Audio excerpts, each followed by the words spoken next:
Vishwamitri project અંતર્ગત Mangal Pandey bridge નીચે ચાલતા કામગીરીનું નિરીક્ષણ મેયર, મ્યુનિસિપલ કમિશનર અને ચેરમેન દ્વારા કરવામાં આવ્યું। વડોદરા શહેરમાં ગયા વર્ષે ઓગસ્ટ મહિનામાં આવેલા 2 વખતના પૂરની પરિસ્થિતિ ફરીવાર ન સર્જાય તે માટે પાલિકા તંત્ર હરકતમાં આવ્યું છે। વિશ્વામિત્રી નદીનું 4 સેક્શનમાં વિભાજન કરીને 150 જેટલા જેસીબી મશીનથી નદીને પહોળી અને ઊંડી કરવાની કામગીરી સતત ચાલી રહી છે। કુલ 19 લાખ ક્યુબિક માટી કાઢવાના લક્ષ્ય સાથે હાલ 60,000 ક્યુબિક માટી કાઢવામાં આવી છે। ત્યારે કારેલીબાગ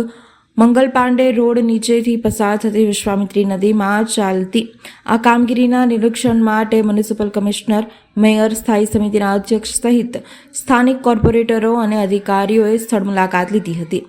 શહેરમાં 24.7 કિલોમીટર વિસ્તારમાં પસાર થતી વિશ્વામિત્રી નદીના 4 સેક્શનમાં જુદી જુદી જગ્યાએ હાલ કામગીરી યુદ્ધના ધોરણે ચાલી રહી છે। આ કામગીરી આગામી 100 દિવસમાં પૂરી કરવાનું પાલિકા તંત્રનું લક્ષ્યાંક છે। આ કામગીરી હવે આવનારા ચોમાસા દરમિયાન કેવી અસરકારક પુરવાર થાય છે તે જોવાનું રહેશે।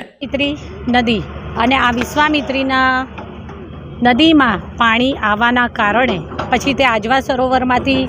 છોડવાના પાણીની પરિસ્થિતિ હોય કે પછી ઉપરવાસમાંથી આવતા સતત પાણીના કારણે વિશ્વામિત્રી જ્યારે વરસાદના દિવસોમાં એનું બેટર લિમિટ ક્રોસ કરે ત્યારે વડોદરા શહેરમાં વસતા નાગરિકોના રહેણાંક વિસ્તારમાં પણ આ નદીના પાણી ફરી વળતા હોવાના કારણે હમણાં જ ચોમાસામાં આપણે 2 થી 3 વખત વિસ્તારોમાં પાણી નદીના કારણે ભરાઈ જવાના પરિસ્થિતિનો સામનો મારા વડોદરા શહેરના નાગરિકોને કરવો પડ્યો। ત્યારે આદરણીય મુખ્યમંત્રી શ્રી ભૂપેન્દ્રભાઈ પટેલજીના સતત અવિરત માર્ગદર્શન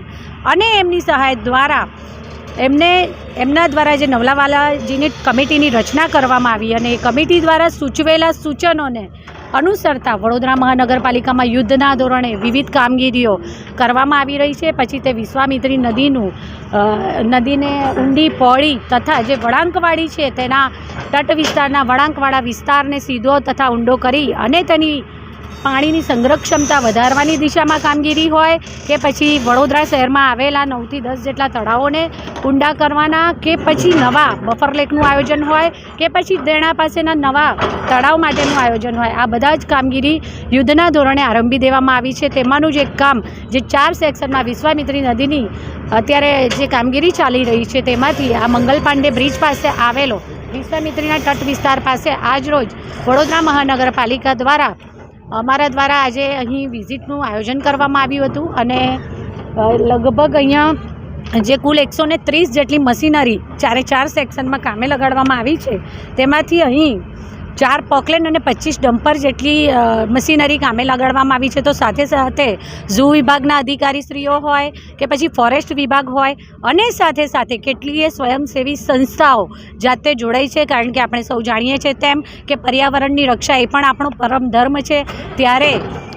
નદીના વિસ્તારમાં એટલે કે નદીની અંદર વસતા જળચર જીવો હોય કે નદી કિનારાના તટ વિસ્તારમાં વસતા જીવો હોય તો આ બધાના રક્ષણની એ બધાને પણ તકલીફ ના પડે, કારણ કે ટીટોડીના ઈંડા ગઈકાલે જ અહીંયાથી ટીટોડીના ઈંડાનું પણ રેસ્ક્યુ કરવામાં આવ્યું છે। તો આવી વિવિધ જે પણ જીવસૃષ્ટિ છે એમને પણ નુકસાન ના થાય, આપણે એમને પણ રક્ષા આપી શકીએ અને વડોદરા શહેરના નાગરિકોને ફરી આ પૂરની પરિસ્થિતિનો સામનો ન કરવો પડે એના માટેનું પણ આયોજન કરી શકીએ। એ માટે યુદ્ધના ધોરણે જે કામગીરી ચાલી રહી છે,